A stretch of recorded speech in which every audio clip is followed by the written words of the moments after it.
হয়ে গেছস, শুধু অন্যদিকে চলে যাস। আমার কি একটু চিন্তা হয় না? দেখছো চুলের অবস্থাটা কি করছিস? দাঁড়া আমি ঠিক করে দেই। তুই তো শুধু হাসবি, আমার কষ্ট তো তুই আর বুঝবি না। জানিস পুতুল, তুই পুতুল হইলে কি হবে, কিন্তু তুই আমার সবচেয়ে ভালো বন্ধু। কারণ আমার মা তোরে কিনা দিয়ে গেছে। জানোস, রাত্রে যখন আমি ঘুমাই না, তুই যখন আমার পাশে শোস, আমার মনে হয় আমার মা আমার পাশে শুয়ে রইছে। আর শোন, তুই কিন্তু আমাকে ছেড়ে কোনো জায়গায় যাবি না, সবসময় আমার কাছেই থাকবি। আমার অনেক চিন্তা হয়, তুই চলে গেলে আমি কার সাথে খেলাধুলা করবো? আচ্ছা ঠিক আছে, আমি তোমাকে ছেড়ে কোথাও যাব না। কিন্তু শোভা, তুমি কি কান্না করতেছো? না না না না, আমি তো কান্না করতেছি না। কে বলছে আমি কান্না করতেছি? আচ্ছা তুই আমাকে একটা গান শোনা, আমার মনটা ভালো হয়ে যায়।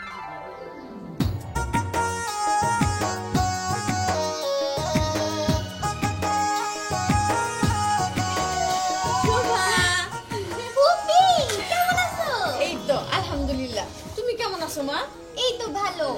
তোমার আব্বু কই? আব্বু তো অফিসে গেছে। কখন গেছে? এই তো হবে ঘন্টাখানি। ও আচ্ছা, এদিকে আসো। তুমি কি খাইছো সকালে আম্মু? আব্বু রান্না করে দেয়া গেছিল, সেই খাবারই খাইছি। চলো বইসা কথা বলি। হ্যাঁ বসো, আসো। কতদিন পর আমার আম্মুকে দেখলাম। এদিকে আসো। তুমি আমাদের বাসায় যাও না কেন? তোমার আব্বুরে বললেই তো নিয়ে যাবে। তুমি একা একা সারাটা দিন বাসায় থাকো, তোমার ভালো লাগে একা থাকতে? কই একা? আমি তো একা না, এই যে আমার বান্ধবী আছে না, ফুপু। তোমাকে এখন কি খাইতে দেই বলো তো? বাসায় তো কিছুই নাই। আমার নিয়ে তো ব্যস্ত হইও না, আমি বাসা থেকে খাইয়ে আসছি।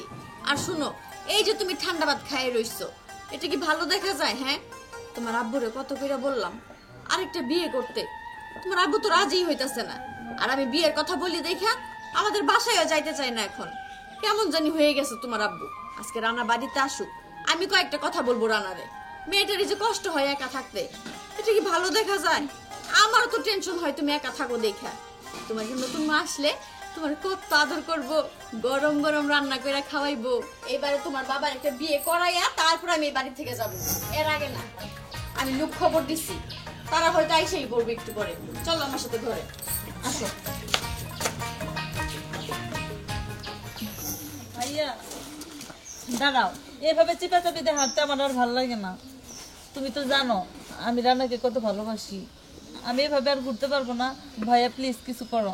আমি রান্নার জন্য কিন্তু সংসারটা ছাড়ছি, আর ওটা যদি না পাই ভাইয়া আমি কিন্তু একটা কিছু করে ফেলবো। থাম তো, এইটা তোর একটা দোষ, তোর ধৈর্য নাই। আরে আমার চোখ যখন রানার উপরে পড়ছে, রানারে তোর সাথে বিয়ে দিব।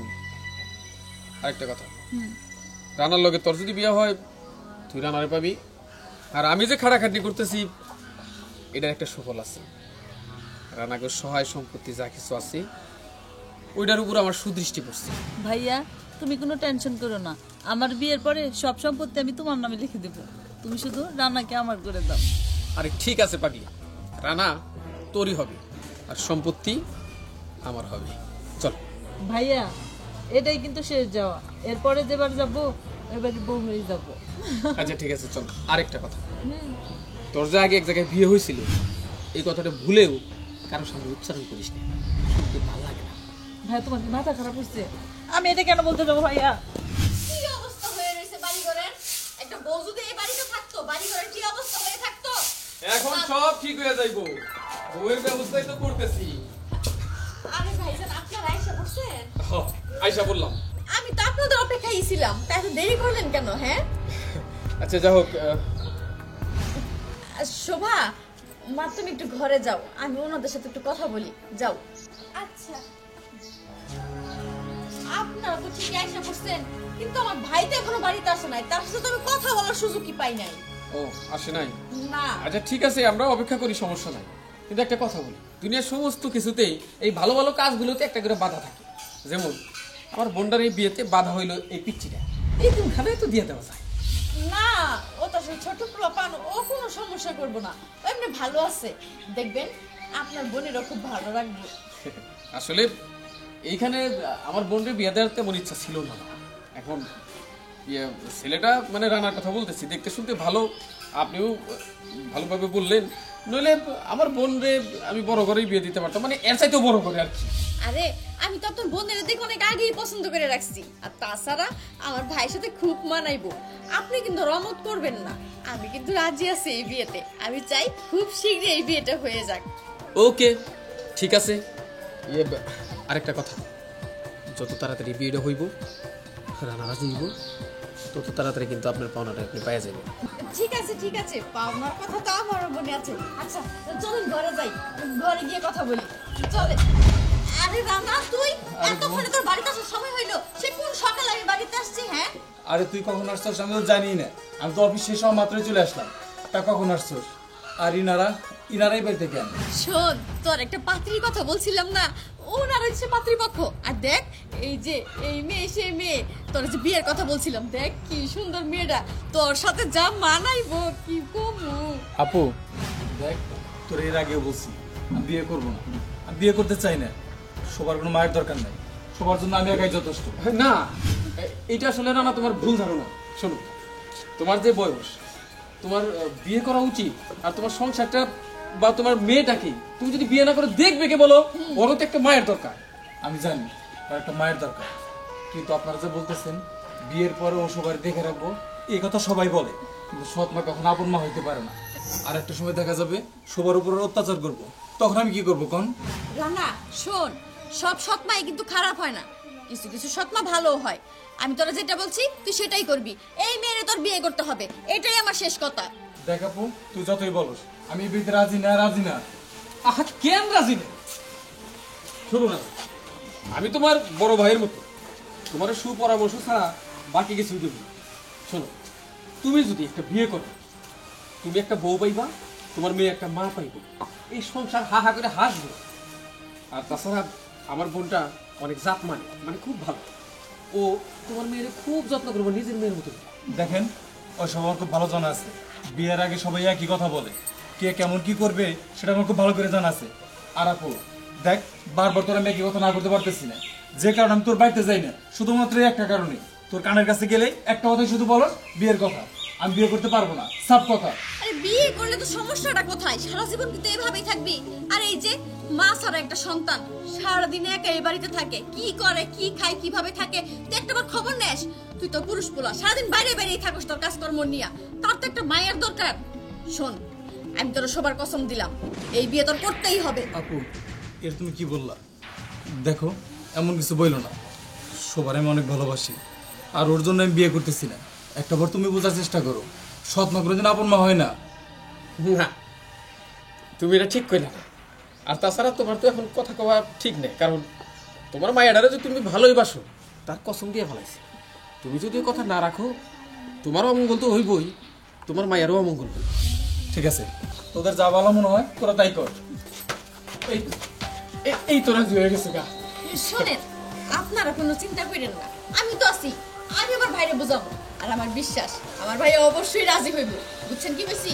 কিন্তু আমার পাওনাটার কথা কিন্তু মনে রাখেন। ওইটা আমার খুব মনে আছে, কাবিল করার পরেই আগে আমার পাওনাটাই কেন। আচ্ছা ঠিক আছে, আপনারা তাহলে আজকে চলে যান, আমি ফোন দিব না আপনারে, ফোন দিয়া জানামুনি আমার ভাই কি কয়।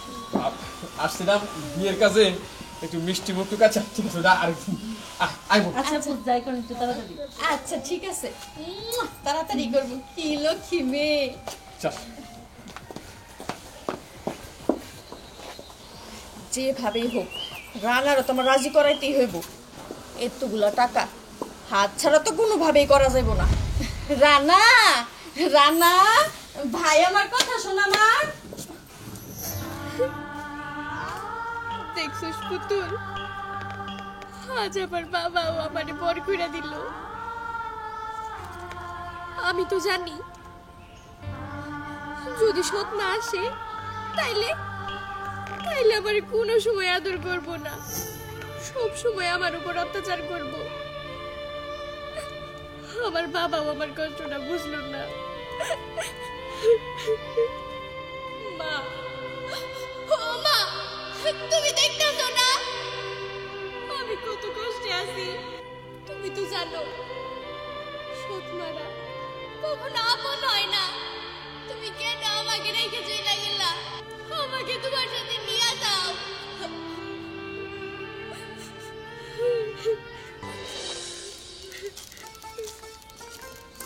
শোভা,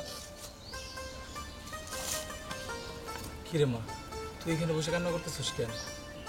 কান্না করবো না তো কি করবো? তোমার আমি কত কইছিলাম বিয়া করো না, তাও তুমি রাজি হয়ে গেলা। একবার কি আমার কথা তোমার মনে পড়লো না? তুমি জানো না সৎ মারা কেমন হয়? দেখ মা, এইখানে তো আমার কোনো দোষ নাই। তোর ফুপু এই বাড়িতে আসলেই সবসময় একটা কথাই কয়, এই বিয়ের কথা। সে অনেক জোরাজুরি করাতেই তো আমি রাগ করে রাজি হয়েছি। তুই তো জানোস আমি তোর ফুপুর বাড়িতে যাই না, তার কারণ একটাই, এই বিয়ের জন্য। সে সবসময় শুধু বিয়ের কথাই বলে। দেখ মা, এখানে আমার কোনো দোষ নাই। তুই তোর ফুপুরে বল আমিও মামায় বিয়ে করতে চাই না, আমার সাথে চল। তুই তোর ফুপুরে বোঝাই বলবি আমি বিয়েতে রাজি না। আয়।